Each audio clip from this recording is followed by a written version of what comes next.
我的天呐！这种透明的鸡蛋，你们见过吗？据说这种鸡蛋是用海藻酸钠制作而成，如果泡的时间够久，还可以当成解压球玩。哇，这么好玩吗？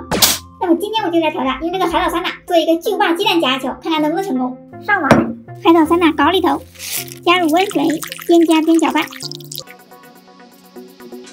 1 hour later， 现在已经完全溶解了，很粘稠，但是气泡太多，还需要再消压泡。我们利用海藻酸钠消泡的时间，先把氯化钙溶液准备好，倒入氯化钙、清水，搅一搅。这个溶解很快，已经很清澈了。用黄色颜料来做个蛋黄，上模具，把模具在氯化钙溶液过一下，挤入黄色颜料，再把它倒入氯化钙溶液中泡个澡，需要泡个5分钟左右。捞出来看一下，像不像黄金蛋？太漂亮了！经过3小时的消泡，海藻酸钠也很清澈了。让大模具做蛋清，先倒一半海藻酸钠，放入蛋黄，再把另一半也倒进去，放进去泡个澡。捞出来看看，现在我这个鸡蛋做是做成了，但它怎么是个多边形的？而且这个蛋黄还没有包裹住。再重新做一个，这次蛋黄稍微做小一点，这个大小就很好。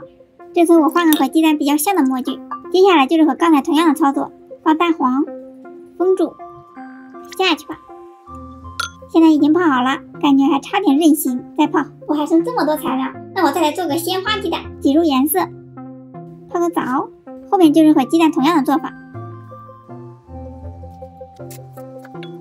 现在已经泡30分钟了，拿出来看看，成了，真的好大呀！它的表面非常有韧性 ，Q 弹弹的。鲜花鸡蛋也做好了，这个也蛮漂亮的。后期我又做了一个咸鸡蛋，还有一个黄金蛋。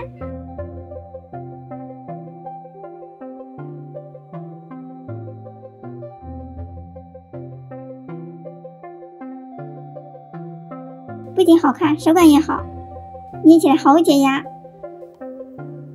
我准备用力捏压看看能不能捏破，觉得我能捏破的打个1，觉得不能捏破的打2。先来捏个黄金蛋。哇，这韧性比我想象的好很多呀！这样捏都不破，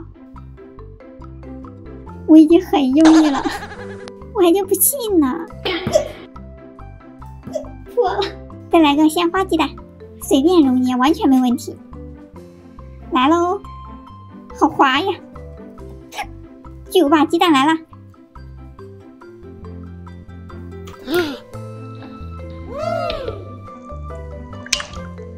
里面的蛋黄也可以捏哦，双倍快乐。最后一个咸鸡蛋，太漂亮了，都不忍心捏了。